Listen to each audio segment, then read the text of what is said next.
Hi welcome to big question.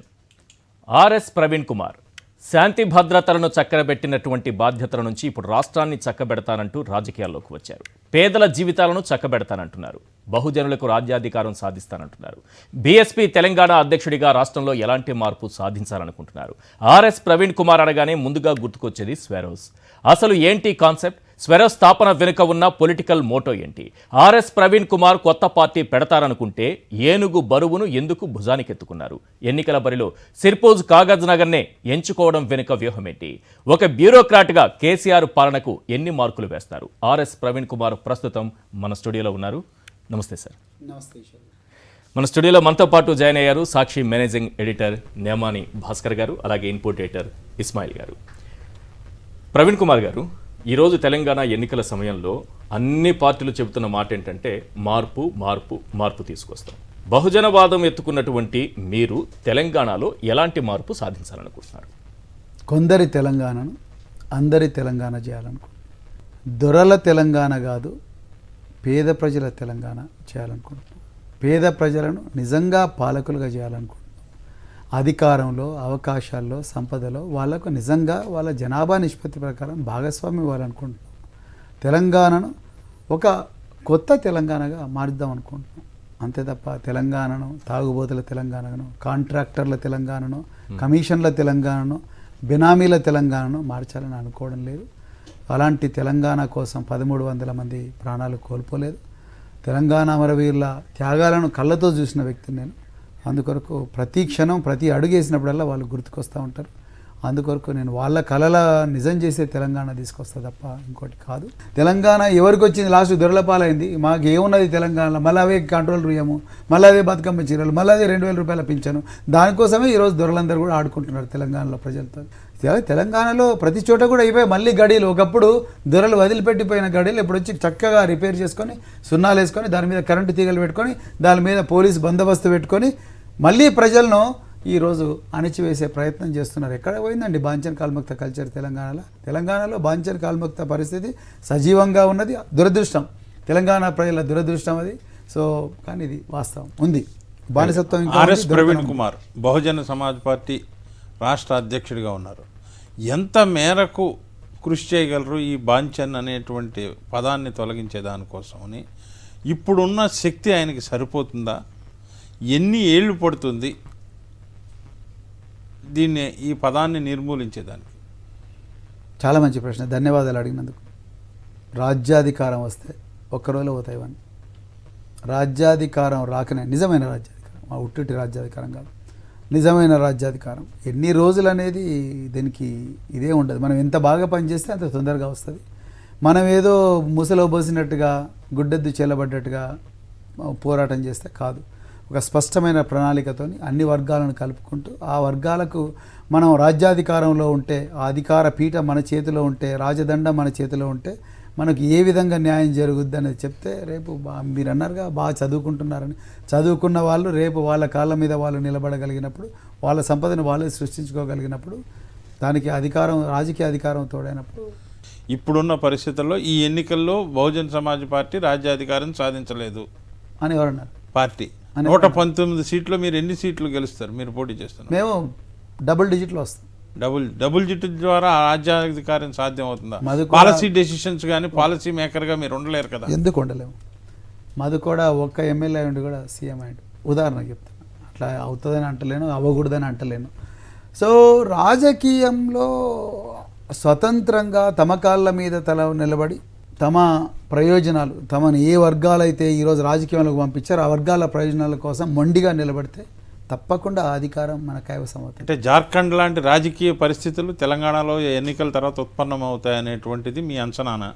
అవుతాయి అనేది అది చరిత్ర నిర్ణయిస్తుంది. కానీ మేమైతే డబుల్ డిజిట్ సీట్లు తప్పకుండా గెలవబోతాం. బట్ ఒకటి రాజ్యాధికారం అనేటువంటి మాట మాట్లాడుతున్నారు సార్. చాలామంది దళితులు ఎమ్మెల్యేలుగా పోటీ చేస్తున్నారు, మంత్రులు అవుతున్నారు.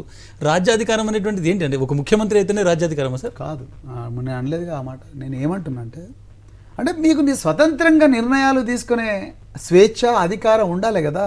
మీరు ముఖ్యమంత్రి అయినా మీకు కాలి చేతులు కట్టేస్తే మీరేం చేయలేరు. నేను what I'm trying to say, దళితులు ఎమ్మెల్యేలు అవుతున్నారు, ఎమ్మెల్సీలు అవుతున్నారు, వాళ్ళ మంత్రులు కూడా అవుతున్నారు. మరి దళితులు అదే దళిత బంధు స్కీమ్కు 10 లక్షలు ఇవ్వండి అని చెప్పి మళ్ళీ గవర్నమెంట్ ఆఫీసుల ముందరనో కేసీఆర్ దగ్గరనో లేకపోతే ముఖ్యమంత్రి దగ్గరనో లేకపోతే మంత్రుల దగ్గరనో వాళ్ళ దగ్గర పడిగాపులు కాస్తూ ఉన్నారు. అది వాళ్ళే మళ్ళీ అత్యాచారాలకు గురవుతున్నారు. వాళ్ళు అదే రేకుల షెడ్లలో బతుకుతూ ఉన్నారు.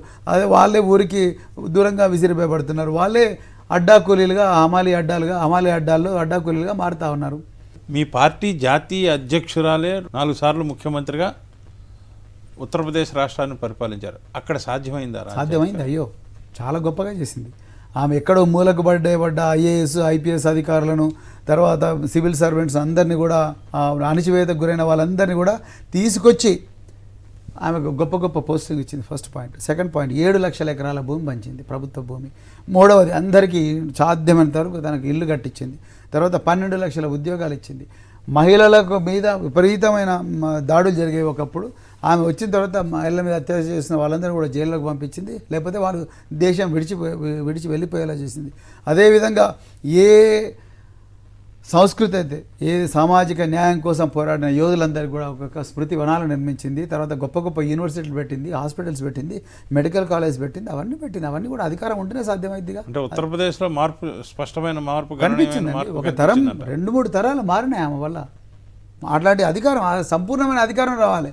రేషన్ షాపుల ముందర బియ్యం కోసమో లేకపోతే 2000 పింఛన్ కోసమో ఎన్ని సంవత్సరాన్ని పడిగాపులు కాయాలండి. మా తాత ముత్తాతలు అదే పని చేసిండ్రు, మేము అదే పని చేస్తున్నాం. మీరు మేనిఫెస్టోలో పెట్టింది కూడా అవే కదా ఇస్తారు. ఏమి ఇస్తారు మీరు ఇంకా? అదేంటండి అట్లా అంటారు? మా మేనిఫెస్టోలో పెట్టింది చూసారా? చూసాను. మేము 12,000 కోచింగ్ సెంటర్లు పెట్టాము. అదేవిధంగా నవచేతన పండుగల సాయన్న ముదిరాజుల నాయకుడు పండుగల సాయన్న పేరు మీద మేము మొత్తం కూడా యోజనలతో సహకార సంఘాలు నిర్మించి వాళ్లకు కాంట్రాక్ట్లు ఇవ్వాలనుకుంటున్నాం. 10 లక్షల ఉద్యోగాలు సృష్టించాలనుకుంటున్నాం. అందులో 5 లక్షల మహిళలకు ఇద్దాం అనుకుంటున్నాం. అదేవిధంగా మేము ప్రభుత్వ కాంట్రాక్టులను జనాభా నిష్పత్తి ప్రకారం పంచాలనుకుంటున్నాం. అంతే తప్ప ఇప్పుడు ఎవరికి తీసుకుంటారండి? కేవలం 1% ఉన్న సామాజిక వర్గాలు, అనాదిగా ఆధిపత్య వర్గాలు ఎవరైతే ఉన్నారో వాళ్ళే ఇలా ప్రభుత్వ కాంట్రాక్టులను తీసుకుంటున్నారు. పేద ప్రజలు కేవలం బతుకమ్మ చీరలకో 2 రూపాయల బియ్యానికో ఎందుకు ఇవ్వకూడదు? వాషింగ్ మిషన్లు పొద్దున 5 గంటలకు లేయాలి, వంటలు చేయాలి, వంటలు చేసి పిల్లల్ని బడికి పంపించాలి, దాని తర్వాత సర్ది కట్టుకోవాలి, దాంట్లో 2 పారాసిటమాల్ టాబ్లెట్స్ వేసుకోవాలి, డోలో 650 వేసుకొని అక్కడ నుంచి 4 కూర్చునే ఆటోలో 40 మంది కూర్చొని కూలికి పోవాలి. వచ్చి సాయంత్రం వచ్చి మళ్ళీ అందరి బట్టలు ఉతకాలి. వాళ్ళకి శ్రమ నుంచి విరామం కలవద్దా వాళ్ళకు? ఎందుకు? వాషింగ్ మెషిన్లు ఇస్తే పురుషులైనా మహిళలైనా ఎవరైనా వాష్ చేసుకోవచ్చు. మీ ఇంట్లో వాషింగ్ మెషిన్ ఉంటే మీరైనా చేసుకోవచ్చు, మీ వైఫ్ అయినా చేసుకోవచ్చు. 10 లక్షల ఉద్యోగాలు అనేది సాధ్యమయ్యే విషయం. అయ్యో ఎందుకు కాదండి? అన్ని ఖాళీలు ఉంటాయా ప్రభుత్వం? ఖాళీలు అంటే మన ఉద్యోగ అవకాశాలు ప్రభుత్వమే అంటలేను కానీ ఇక్కడ క్లారిటీ కావాలి. మీరు ఆ క్లారిటీ ప్రజలకు ఇవ్వాలి. ప్రభుత్వ ఉద్యోగాలు కాదు మీరు అంటున్నది, అన్ని రకాలు ఏ రకమైన ఉద్యోగాలు? 10 లక్షల ఉద్యోగాలు సృష్టిస్తామంటున్నాను నేను. ప్రభుత్వ ఉద్యోగాలు అని అంటలేను కదా. మొత్తం కలితే ప్రభుత్వ ఎంప్లాయీస్ ఎక్కువ ఇచ్చామని చెప్తున్నారు కదా. 17 లక్షల ప్రైవేట్ ఉద్యోగాలు వచ్చాయని చెప్తుంది డేటా. ఏమని చెప్పండి? ఎవరు చెప్తున్నారు? కేటీఆర్ గారు చెప్తున్నారు. ఏమనండి data? Let him bring the data. ఎన్ని వచ్చుంటాయి అనుకుంటున్నారు? ఏ కంపెనీ రాలేదు రాష్ట్రంలో? హైదరాబాద్ వస్తే ఎక్కడున్నాయి ఉద్యోగాలు చూపించి అందులో వచ్చినాయి అని అనుకుందాం. తెలంగాణ వాళ్ళు ఎంతమంది ఉన్నారు? తెలంగాణ రావడం కోసం పోరాటం చేసిన వాళ్ళు ఎవరు? తెలంగాణ నిరుద్యోగులు. కరెక్ట్. తెలంగాణలో విద్యార్థులు యూనివర్సిటీలో విద్యా సంవత్సరాలు 5 సంవత్సరాలు పోగొట్టుకొని తెలంగాణ కోసం పోరాడారు.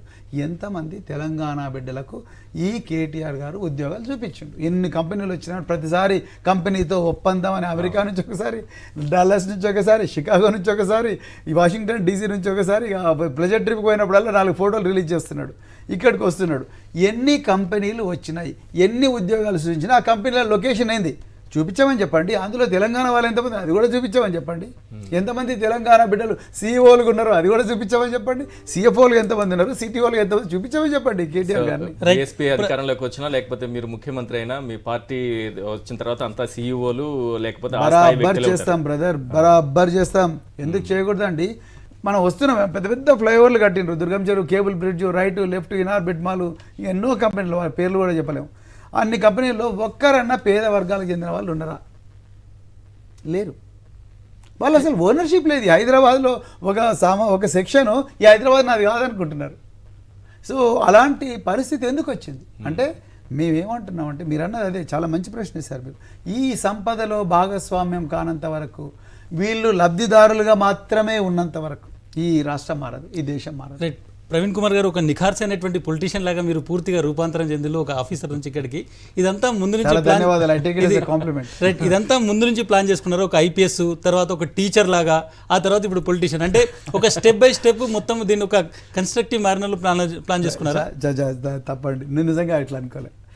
ప్లాన్డ్గా జీవితంలో అన్నీ మనం ప్లాన్ చేసిన దాని ప్రకారం జరగవు. నాకు అట్లాంటి గ్రాండ్ అంబిషన్స్ కూడా లేకుండే, కానీ కొన్ని చారిత్రకమైన పరిస్థితులు, అదేవిధంగా పేద ప్రజల మీద జరుగుతున్న అన్యాయం, అది ఆ టాలరేట్ చేసే లెవెల్స్ దాటి నాలో ఉండే ఆవేదన బయటకు వచ్చింది. కాబట్టి నేను ఇంకా ఎక్కువ చేయలేను గవర్నమెంట్లో. మనం ఎక్కువ రోజులుండి మౌనంగా ఉంటే ఈ ప్రభుత్వం ఇంకా పేద ప్రజలను దోపిడీ చేసి ఒక తరాన్ని 2 తరాలు 3 తరాలు నాశనం చేసే ప్రమాదం ఉన్నది అని చెప్పే భయంతోనే నేను వెంటనే రాజీనామా చేసి. మీకు భయం ఎప్పుడు కలిగింది? 2020 2021 ఆ టైంలోనే నాకు అర్థమైపోయింది. అంటే ఇది చాలా గొప్ప గ్రాండ్ స్కీమ్గా నడుస్తూ ఉన్నది, వెనుక నుంచి దోపిడీ చేస్తూ ఉన్నది. నాకు ఆ లెవెల్స్ దాటిపోయినాయి, స్థాయి దాటిపోయినప్పుడు ఇంకా నాకు వద్దురా బాబు, ఇది ఇంకా ఎక్కువ లేట్ చేస్తే ప్రజలు ఇంకా దోపిడీకి గురవుతారు. భయం కంటే ముందు ఆలోచన వచ్చి ఉంటుంది కదా, ఆలోచన వచ్చినప్పుడు మీరు ముఖ్యమంత్రిని కలవాలని కానీ మీ ఆలోచనలు చెప్పాలని కానీ ఇలా ఉంటే బాగుంటుందని ప్రయత్నం చాలా మంచి ప్రశ్న, వెరీ గుడ్ క్వశ్చన్. ఎవరు అడగలే ఇంతవరకు. ముఖ్యమంత్రి గారిని కలిసి తెలంగాణలో వాళ్ళ అభిప్రాయాలు చెప్పుకునే స్వేచ్ఛ ఏ బ్యూరోక్రాట్ కూడా లేదు. లేదు లేదు లేదు ఇప్పుడు మీరు నేను మాట్లాడుకుంటున్నాను 3 times చెప్పారు, లేదు లేదు లేదు లేదు, నిజంగా లేదు. ముఖ్యమంత్రి మొహం చూడకుండానే రిటైర్ అయిన బ్యూరోక్రాట్స్ ఎంతోమంది ఉన్నారు, వాళ్ళ సంగతి నాకు తెలుసు, వాళ్ళ పేర్లు నాకు తెలుసు. ముఖ్యమంత్రి ప్రగతి భవన్లోకి ఎంటర్ కావాలంటే ముందు కానిస్టేబుల్ ఆపి నీకు పర్మిషన్ లేదు గెట్ అవుట్ అన్న సీనియర్ స్పెషల్ చీఫ్ సెక్రటరీ నాకు తెలుసు. వీళ్ళు పోయి ముఖ్యమంత్రి గారి ఆఫీసులో 4 గంటలు పడిగాపులు కాయాలి. లోపల నుండి అమాత్యుల వారు గారు పర్మిషన్ ఇస్తేనే లోపలికి రావాలి, వచ్చిన తర్వాత మీరు కూర్చోవాలి, మీరు ముఖ్యమంత్రి ఇక్కడ ఆఫీసర్, మీరు మాట్లాడుతుంటే మేము వినాలి, రాసుకో అంటే రాసుకోవాలి, కూర్చో అంటే కూర్చోవాలి, లేయి అంటే లేయాలి. ఎవరన్నా ఎక్కువ మాట్లాడామంటే 2సారి నీకు అపాయింట్మెంట్ దొరకదు. వాళ్ళ ఎక్స్పీరియన్స్ సరే, మీ ఎక్స్పీరియన్స్ ఏంటి? అందరి ఎక్స్పీరియన్స్ అదే అండి. మీ సర్వీస్లో ఒకసారి కూడా కలవలేదా? ముఖ్యమంత్రి గారిని కలిసినామండి, కలవలే అంటలేదు, 4 సార్లు మేము కలిసే అవకాశం దొరికింది. కానీ మన లోపల అభిప్రాయాలు, రాష్ట్రాన్ని ఈ విధంగా డెవలప్ చేస్తే బాగుంటుంది, ఏ విధంగా డెవలప్ చేస్తే బాగుంటుంది, మీరు మీ అభిప్రాయాలు చెప్పండి. ఎప్పుడు ఆయన అడగలే, మేము చెప్పినా ఆయన వినే పరిస్థితులు ఆయన లేడు. కొన్ని అభిప్రాయాలు ఈయన వినేటట్టు లేడని మంత్రులకు రాసిచ్చే లేదా సీనియర్ ఆఫీసర్ రాసిస్తే అవన్నీ కూడా చింపి చెత్త కొండిలా పడేసిన సందర్భం అని చాలా ఉన్నాయి. అందుకొరకు ఇదంతా కాదని చెప్పేసి రాజకీయాలకు. మీ పేరు చెప్పండి, ఆర్ఎస్ ప్రవీణ్ కుమార్ అనగానే ఇంతకుముందు ఒక ఐపీఎస్ తర్వాత స్వేరోస్ అనేటువంటి ఒక ఆర్గనైజేషన్ కావచ్చు, ఒక మూవ్మెంట్ కావచ్చు, చాలా స్ట్రాంగ్గా వినిపించేది మూవ్మెంట్ అంటుందండి. సో ఏంటి ఆ థాట్ ప్రాసెస్ ఎక్కడి నుంచి వచ్చింది? చాలా మంచి ప్రశ్న, I really like this question.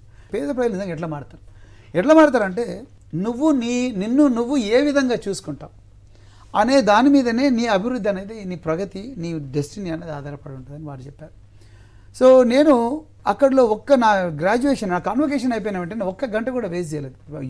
United నేషన్స్కి పోయే అవకాశాలు ఉంటాయి, అదేవిధంగా ఇంకా రకరకాల ప్రైవేట్ కంపెనీలో పనిచేసే అవకాశాలు ఉంటాయి. కానీ నాకు ఎందుకో దేశం వదిలిపెట్టి 1 నిమిషం కూడా ఉండబుద్ధి కాలేదు. నేను మా వైఫ్ పిల్లల అందరం కలిసి మూటాముళ్ళు సర్దుకొని వెంటనే వచ్చి ల్యాండ్ అయ్యాము ఇక్కడ. ల్యాండ్ అయిన వెంటనే నేను అప్పుడు ముఖ్యమంత్రి గారి దగ్గరికి పోయి, సార్ నాకు పోలీసింగ్లో చేయాలనిపించట్లేదు, దయచేసి నాకు ఒకసారి ఎడ్యుకేషన్ సెక్టర్లో ఒకసారి ఛాన్స్ ఇవ్వండి, I want to change the Destiny's of lot of people అని చెప్పాను.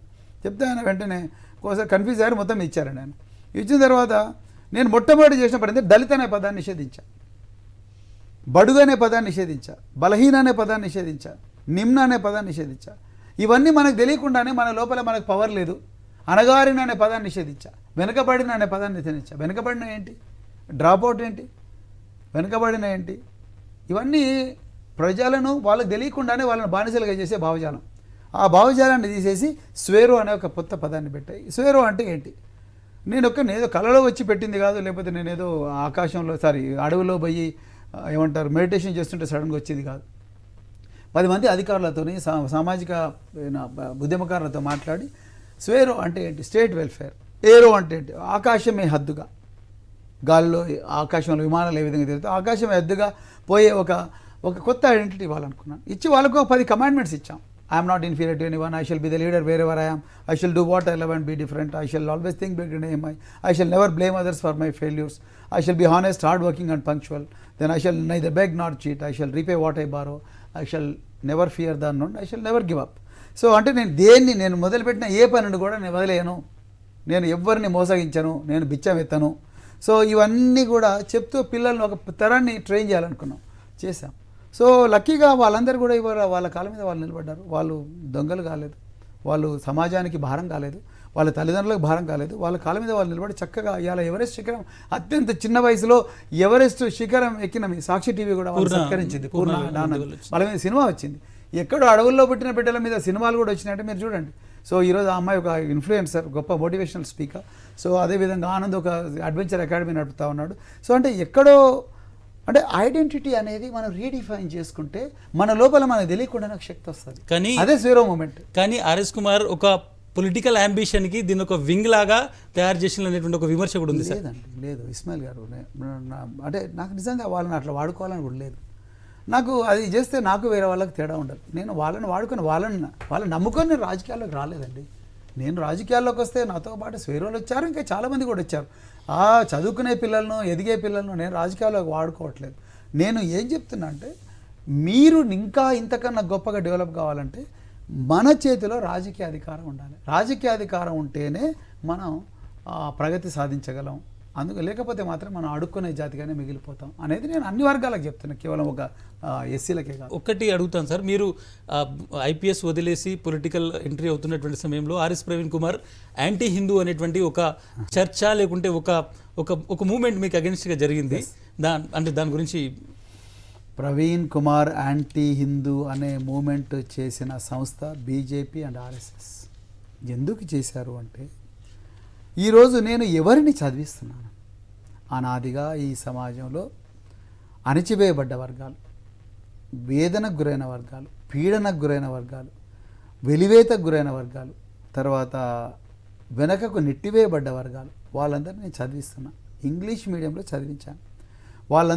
వాళ్ళందరి కోసం సైనిక్ స్కూళ్ళు పెట్టాను, లా స్కూల్స్ పెట్టాను, ఫ్యాషన్ టెక్నాలజీ స్కూల్స్ పెట్టాను, స్పోర్ట్స్ అకాడమీస్ పెట్టాను, కోడింగ్ అకాడమీ కూడా పెట్టాను, ఆర్టిఫిషియల్ ఇంటెలిజెన్స్ అకాడమీస్ కూడా పెట్టాను. అవన్నీ పెడుతుంటే ఈరోజు అనాదిగా అమ్మో మా దగ్గర ఉండాల్సిన సంపద వీళ్ళెట్లా గుంజుకపోతే మరి మేమెందుకు? మా ఇళ్లల్లో బోళ్ళు తోమాల్సిన వీళ్ళు, మా ఇళ్లలో బండ్లు తోమాల్సిన వీళ్ళు, మా పొలాల్లో కూలీలుగా పనిచేసిన వీళ్ళు, మా ఎడ్లకు మేత తీసుకురావాల్సిన వీళ్ళు, మా కార్లకు డ్రైవర్లు కావాల్సిన వీళ్ళు, మా లారీలకు క్లీనర్స్ కావాల్సిన వీళ్ళు, ఇలా వీళ్ళు ఇంగ్లీష్లో మాట్లాడితే మేమేం కావాలనే కుట్రతోని నా మీద ఒక దుష్ప్రచారం మొదలుపెట్టింది ఆర్ఎస్ఎస్ ముసుగు సంస్థలతో. ప్రవీణ్ కుమార్ ఒక మతానికి వ్యతిరేకంగా పనిచేస్తూ ఉన్నాడు, ప్రవీణ్ కుమార్ ఒక మతాన్ని ప్రోత్సహిస్తూ ఉన్నాడు, ప్రవీణ్ కుమార్ ఈ వ్యతిరేకి ఆ వ్యతిరేకాన్ని గవర్నర్ ఈఎస్ఎల్ నరసింహ గారికి ఇచ్చారు. ఈ వీళ్ళ ఇది ఏమంటారు మూఢత్వం ఎంతవరకు పోయిందంటే ఈఎస్ఎల్ నరసింహ గారికి ఏం చెప్పారంటే వీళ్ళు ప్రవీణ్ కుమార్ సైనిక స్కూళ్ళు పెట్టి ఎస్సీ ఎస్టీ బీసీలను, మైనారిటీలను వీళ్ళందరినీ కూడా సైన్యాధికారులుగా తయారు చేసి దేశంలో సైన్యానికి చొప్పించి దేశంలో అభద్రతా భావాన్ని సృష్టించడానికి ప్రయత్నం చేస్తున్నాడని చెప్పేసి ఇచ్చారు. నన్ను ఈఎస్ఎల్ నరసింహన్ గారు పిలిపించి లుక్ అట్ దిస్ లెటర్ అన్నాడు. సార్ నేను చదువుతాను, మీరు వినండి అని నేను చదివి వినిపించాను. వినిపించిన తర్వాత all this is nonsense, rubbish అని చెప్పేసి చించి పక్కన పడేశారు. Forget about it, go and do your duty అన్నాడు ఆయన. ప్రవీణ్ కుమార్ హిందూ వ్యతిరేక అంటున్నారు. Praveen Kumar by certificate Indian Hindu అండి, point number 1. Point number 2, Praveen Kumar పెళ్లి హిందూ సాంప్రదాయాల ప్రకారం చేసుకున్నాడు. ప్రవీణ్ కుమార్ తమ్ముడు పెళ్లి హిందూ సాంప్రదాయాల ప్రకారం జరిగింది. ప్రవీణ్ కుమార్ చెల్లెల పెళ్లి హిందూ సాంప్రదాయాల ప్రకారం, బాలబ్రహ్మేశ్వర స్వామి మా సొంత ఊర్లో నేను చేయించాను, మా నాన్నగారు చనిపోయారు అప్పటికే. సో మా గృహప్రవేశం అన్ని మతాల సాంప్రదాయం ప్రకారం జరిగింది. ఒక హిందూ వ్యతిరేక అయితే నేను హిందూ మత సాంప్రదాయం ప్రకారం చేసుకోను. మేము పూజారులను పిలిపించినాం, బౌద్ధ పూజారులను పిలిపించినాం, ముస్లిం పూజారులను పిలిపించినాం, హిందూ పూజారులను పిలిపించినాం, క్రైస్తవ పూజారులను పిలిపించినాం, ఆదివాసీ పూజారులను కూడా పిలిపించినాం. నేను అన్ని మతాలను గౌరవిస్తాండి. ఒకవేళ నేను హిందూ వ్యతిరేకని అయ్యి గురుకులాల్లో హిందూ వ్యతిరేక ప్రచారం చేసి ఉంటే మా స్టూడెంట్స్, వాళ్ళ పేరెంట్స్, మా టీచర్లు 70% హిందువులు, వాళ్ళు నా మీద పోలీస్ స్టేషన్లో కంప్లైంట్ ఇవ్వాలిగా సెక్షన్ 295 ప్రకారం. మరి ఎందుకు ఇవ్వలేదు? ఎక్కడ పోయినా మరి బీజేపీ ఒక్క కంప్లైంట్ 10 సంవత్సరాలు పనిచేసిన గురుకులాల్లో మరి ఒక్కరోజున ఒక పేరెంట్ పోయి తీసుకురావాలి, బీజేపీ వాళ్ళు పోయి ఇగో ఈయన మాకు అన్యాయం చేస్తుండే ప్రెస్ కాన్ఫరెన్స్ పెట్టాలిగా. ఇదేంటంటే అసత్యాన్ని అందరికీ అతికే విధంగా చెప్పడమే బీజేపీ లక్ష్యం. ఇలా రాజకీయాలు కూడా అట్లే చేస్తున్నారు. వాళ్ళు బీసీ ముఖ్యమంత్రి అన్నారు, బీసీ ముఖ్యమంత్రి అని బీసీ అధ్యక్షుడు బండి సంజయ్ని రాత్రి తీసేసిండ్రు. బీసీ జనాభా గణన చేస్తలేరు. ఓబీసీలకు రావాల్సిన 27% రిజర్వేషన్ ఆనాడు మాన్యశ్రీ కాంశీరామ్ గారు, బెంజీ మాయావతి గారు పోరాటం చేసి తీసుకొస్తే మండల్ ఎడ్యుకేషన్కు వ్యతిరేకంగా కమండల్ ఎడ్యుకేషన్ మొదలుపెట్టి అసలు ఘోరం అయిపోతుంది దేశంలో అన్నారు.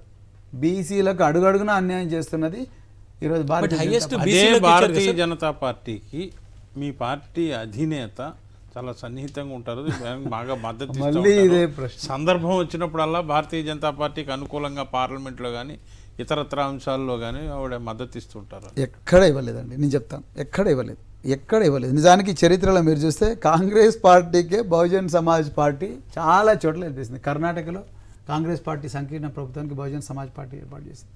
మీరు ఉత్తరాఖండ్లో కాంగ్రెస్ పార్టీ ప్రభుత్వానికి మద్దతు ఇచ్చింది. రాజస్థాన్లో కాంగ్రెస్ పార్టీ ప్రభుత్వానికి మద్దతు ఇచ్చింది. మధ్యప్రదేశ్ తర్వాత మధ్యప్రదేశ్, తర్వాత ఇంకొకటి ఇక్కడ మీరా కుమార్ గారు ప్రెసిడెంట్ ఆఫ్ ఇండియాగా నామినేషన్ వేస్తే బహుజన్ సమాజ్ పార్టీ కాంగ్రెస్ పార్టీకి మద్దతు ఇచ్చింది. ద్రౌపది ముర్ము గారు ఒక ఆదివాసీ మహిళ, మొట్టమొదటిసారిగా దేశంలో భారత రాష్ట్రపతి అవుతుంది. ఆదివాసీ మహిళకు సపోర్ట్ చేసినాం అంతే తప్ప మేము బీజేపీకి సపోర్ట్ చేసినామని ఎక్కడ అనలేదు. మేము బీజేపీకి బీ టీం కావడం ఏంటి? మరి ఇప్పుడు ఈ టికెట్లు ఇచ్చిన అంశంలో మీరు 100కు పైగా టికెట్లు ఇచ్చారు, బీఫామ్లు ఇస్తున్నారు కదా, వీళ్ళందరూ మీ పార్టీ సిద్ధాంతాలు తెలిసిన వాళ్ళు, మీరు చెప్తున్నటువంటి మూలాలన్నీ తెలిసిన వాళ్ళేనా? 90% వాళ్ళే. లాస్ట్ మినిట్లో కూడా ఇచ్చారు కదా సార్?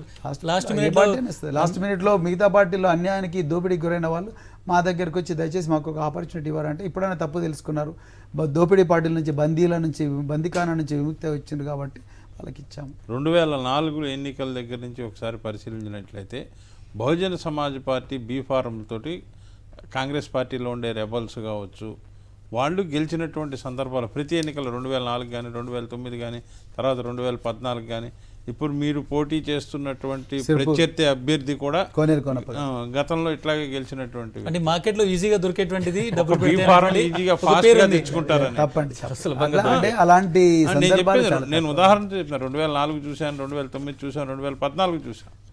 అలాంటి సందర్భాలు మేము బీఫామ్లు ఎప్పుడు అమ్ముకోలేదు. నిజంగా అమ్ముకుంటే మా కార్యకర్తలందరూ కూడా బంజారాహిల్స్, జూబ్లీ హిల్స్లో ఇల్లు తీసుకునేవాళ్ళు.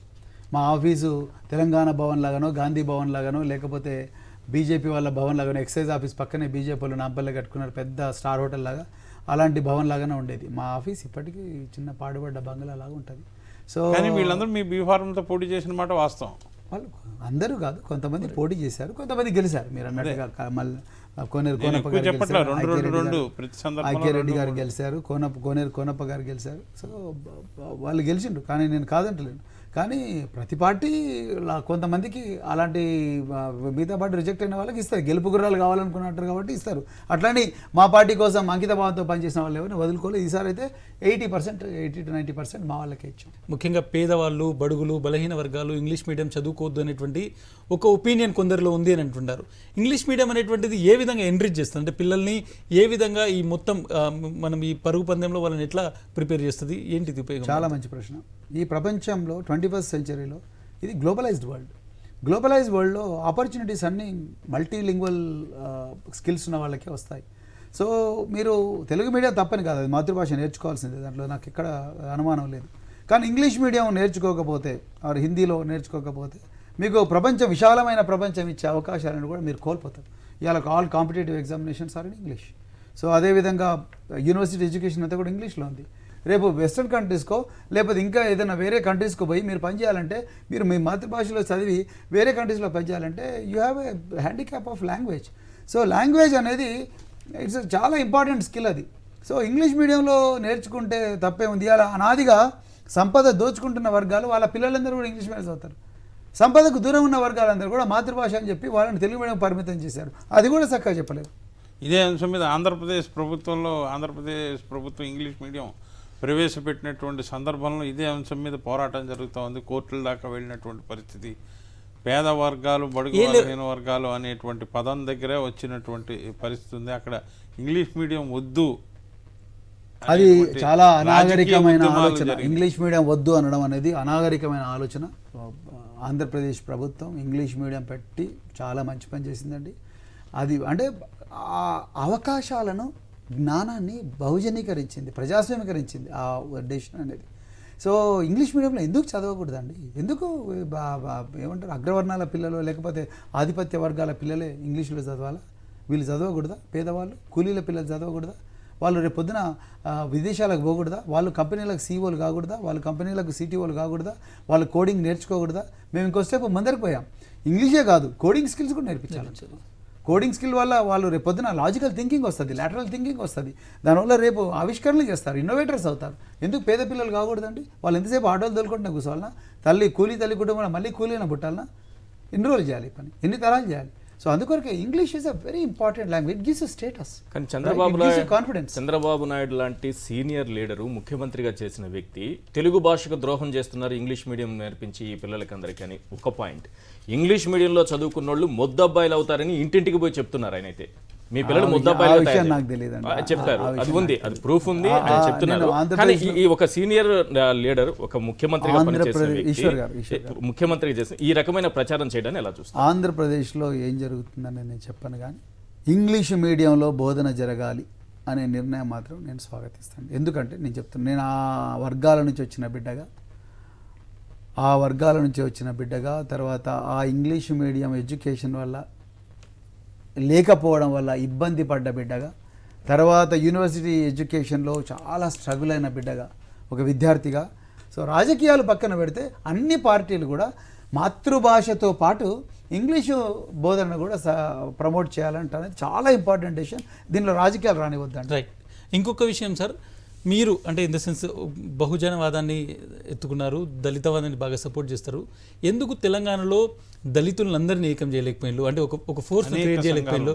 ముఖ్యంగా మందకృష్ణ లాంటి వాళ్ళు చాలా మంది రోజుల నుంచి వాళ్ళు వర్క్ చేస్తున్నారు దళితుల కోసము, బీసీల కోసం కూడా పనిచేస్తున్న వాళ్ళు ఉన్నారు. ఎందుకు వీళ్ళందరినీ మీరు ఏకం చేయలేకపోయినారు? మాట్లాడలేదా వాళ్ళతో? ఇస్మాయిల్ గారు చాలా మంచి ప్రశ్న. నేను మొట్టమొదట దళితులందరూ ఏకంగానే ఉన్నారు, ఎవరు విడిపోలే. అందరు ఊర్లలో పోతే తెలుస్తుంది, అందరు కలిసే ఉన్నారు, ప్రాబ్లం లేదు. దళితులైనా బీసీలు అందరూ లీడర్షిప్లోనే ప్రాబ్లం ఉంది. లీడర్షిప్ ఎవరికి వారు వేరే సంఘాలు పెట్టుకున్నారు, ఎవరికి వాళ్ళు ఒక ఎజెండాలు పెట్టుకున్నారు, ఎవరికి వాళ్ళు ఒక రాజకీయ పార్టీకి అవసరమైన చోటలో అనుబంధ సంస్థలుగా మారుతున్నారు. సో దానివల్ల ఎవరికి నష్టం? మీరు ఇప్పుడు ఏ దళిత వర్గాలు, ఎస్సీ వర్గాలు, లేకపోతే అణచివేయబడ్డ వర్గాలు ఉన్నారో వాళ్ళకే నష్టం. ఇది వాస్తవం. సో అందుకొరకే రాజ్యాధికారానికి వాళ్ళు దూరంగా ఉంటున్నారు. బట్ లీడర్షిప్ని ఒకటి చేయడంలో మీ ఇనిషియేషన్ ఏమైనా ఉందా? చేశాను. మంచి ప్రశ్న.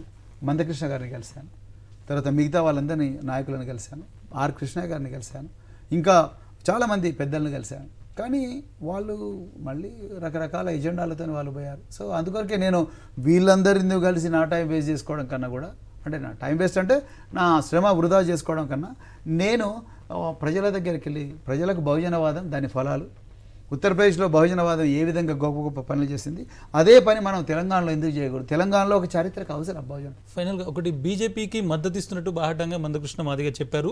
ఆయన ఒక కాజ్ కోసం నిలబడ్డారు కాబట్టి ప్రధాని మోదీతో ఆయన ఆలింగనం చేసుకునేటువంటి విజువల్స్ డెఫినెట్గా చాలా దురదృష్టకరం.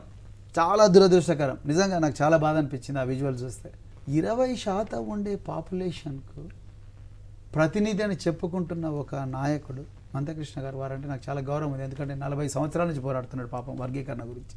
అలాంటి నాయకుడు రాజ్యాధికారం ఎక్కడుందో అక్కడ కూర్చోకుండా, వెంకయ్య నాయుడు గారు ఢిల్లీలో సభ పెడితే ఆయన కాళ్ళ మీద పడి నువ్వే మా జాతిని రక్షించాలని ఏడవడం, ఇక్కడ నరేంద్ర మోడీ గారు ఒక సభ పెడితే అక్కడ పోయి ఆయన గట్టిగా పట్టుకొని అందరి ముందర, వేల మంది ముందర ఏడవడం, అదంతా దేశమంతా చూడడం.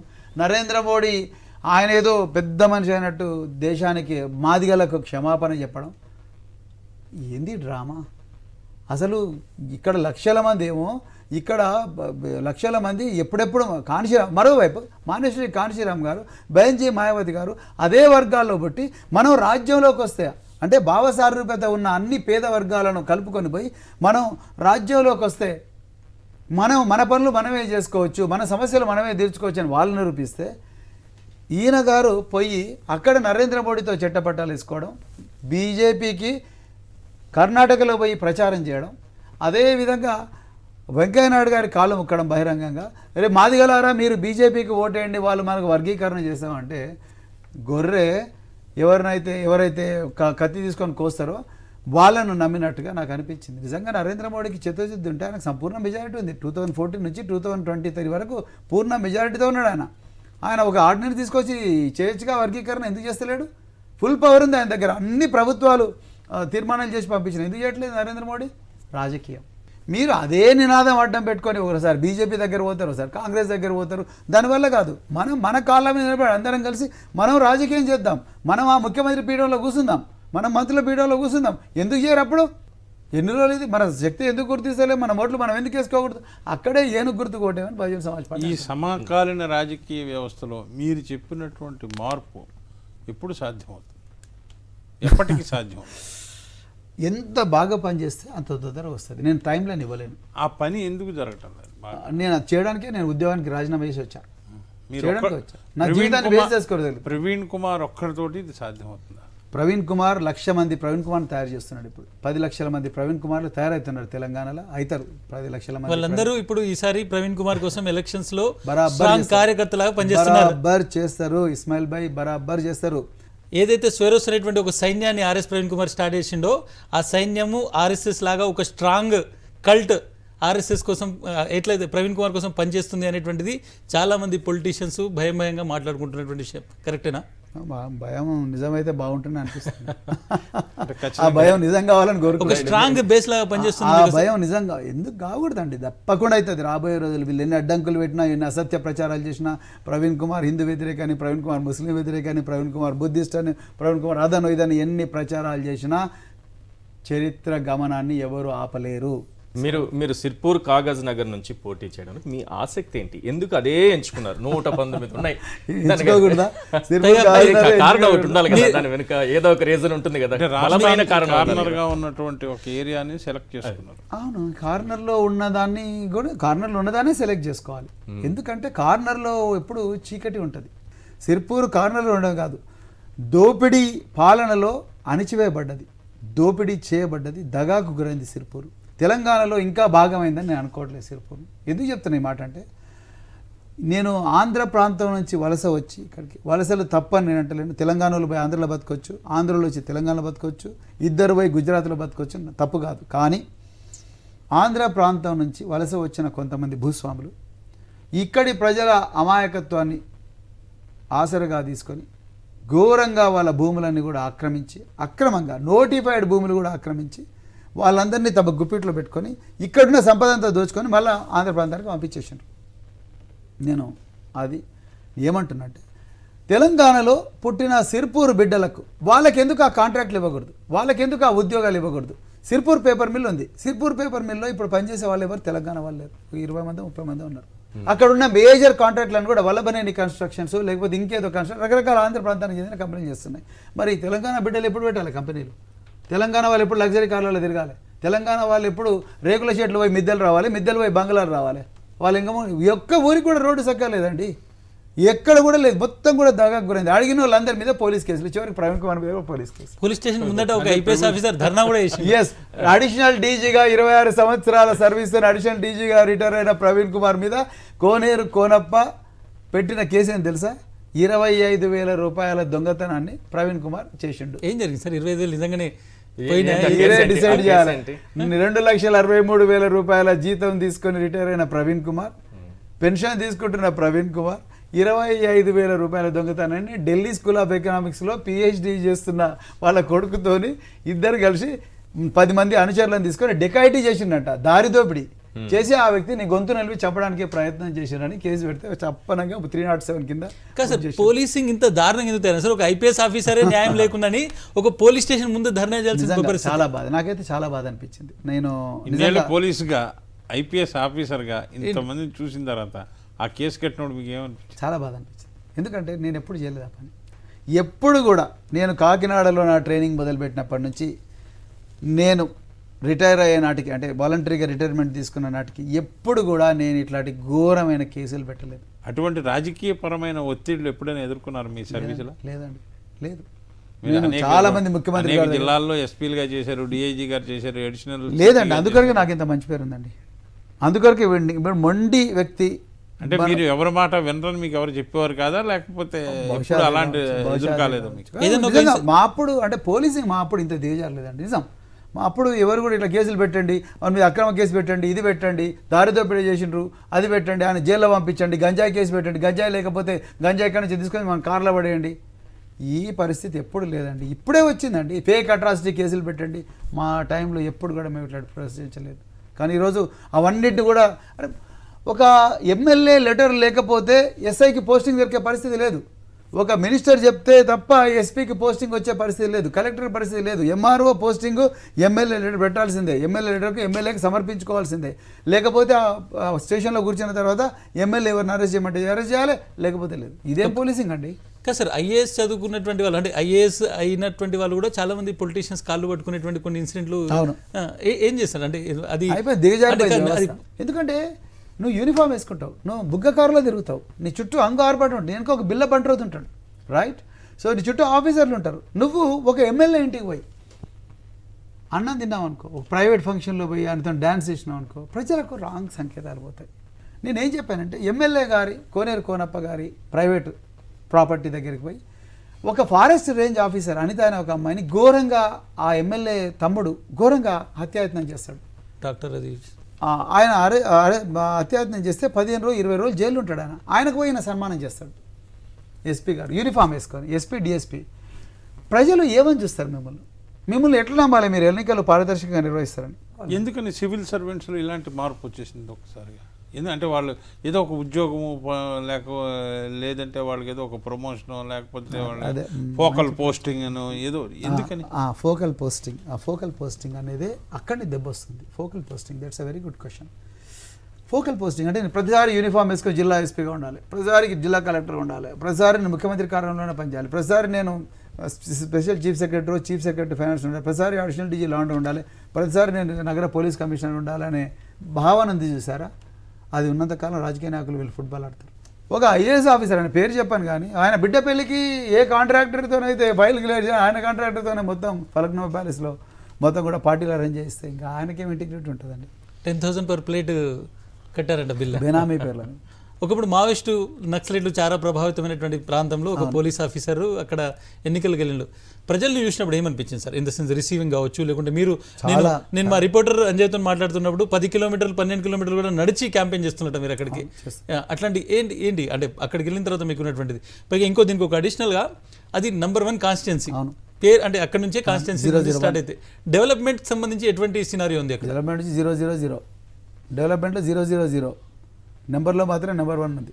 ఎందుకు చెప్తున్నా అంటే సిర్పూర్ ప్రజలు నిజంగా వాళ్ళ పాదాభివందనాలండి. ఈ పత్రిక, ఈ సాక్షి ఛానల్ ద్వారా ఈ రాష్ట్రంలో ప్రవీణ్ కుమార్ లాంటి ఒక నికార్సైన అధికారి, ఇంత పరిపాలనా దక్షత ఉన్న అధికారి, 26 సంవత్సరాలు సర్వీస్ ఉన్న అధికారి, గురుకులాల కోసం 10 సంవత్సరాలు గొప్పగా పనిచేసిన అధికారి మాకు ఎమ్మెల్యేగా ఉంటే, మా గొంతుకగా ఉంటే మా సమస్యలు అసెంబ్లీలో రోజు వినిపిస్తాయి.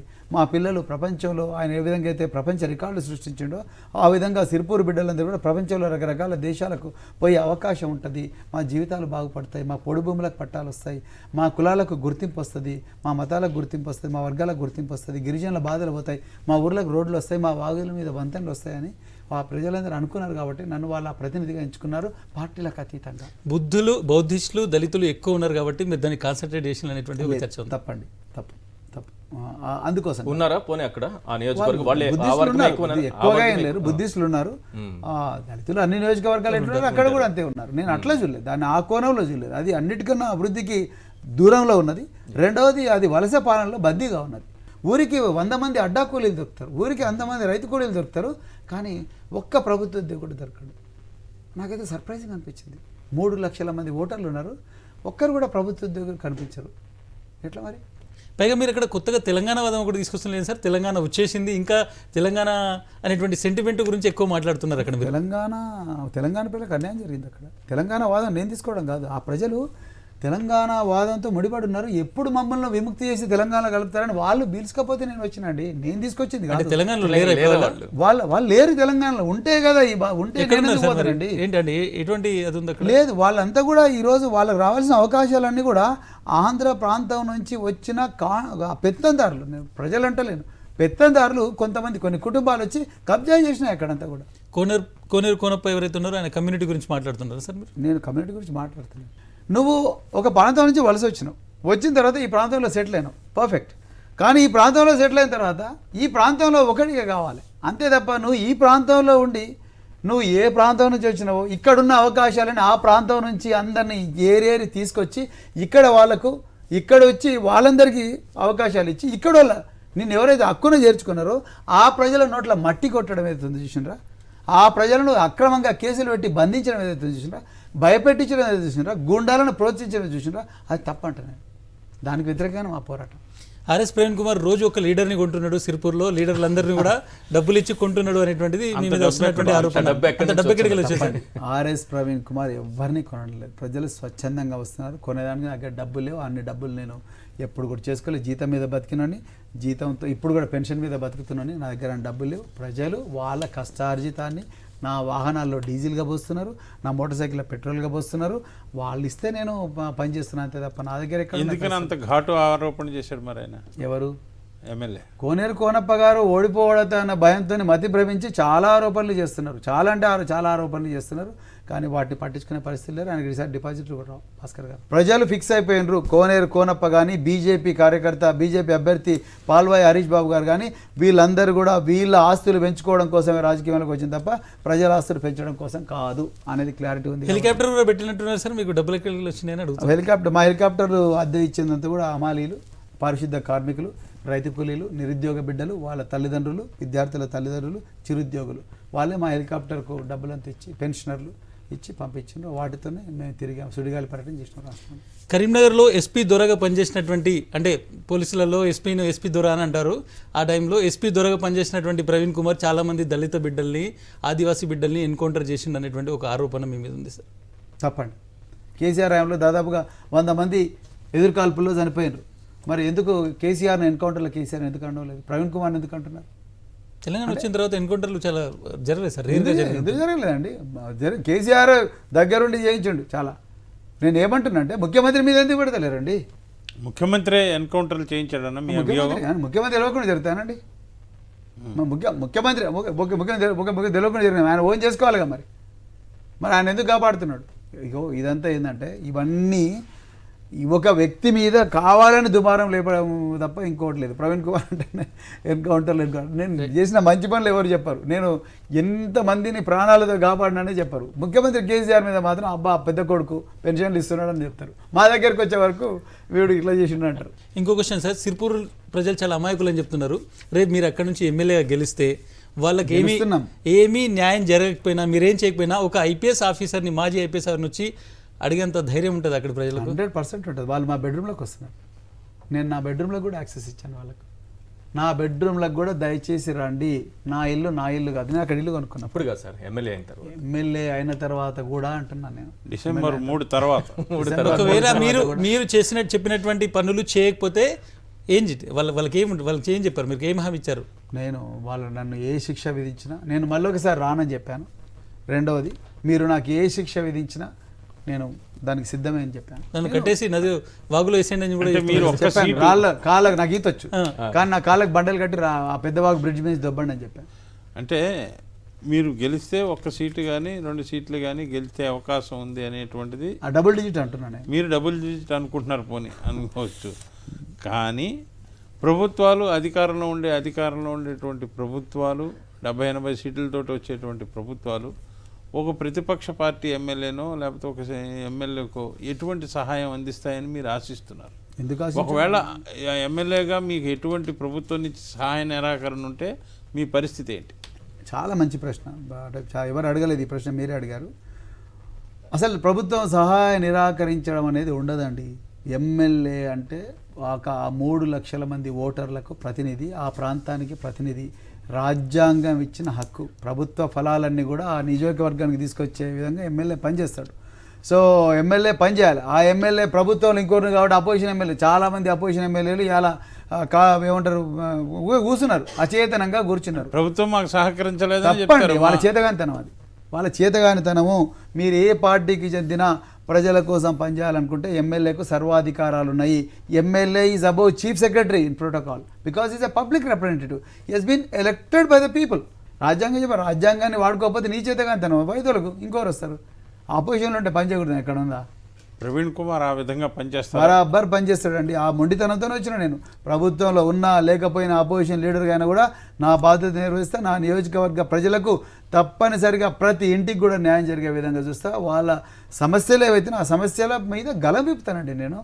రాజ్యాంగం ఇచ్చింది నాకు హక్కు. ప్రవీణ్ కుమార్ పొలిటికల్ అంబిషన్ ఏంటి సార్? మీ పొలిటికల్ అంబిషన్ ఎమ్మెల్యే, మంత్రి, ముఖ్యమంత్రి?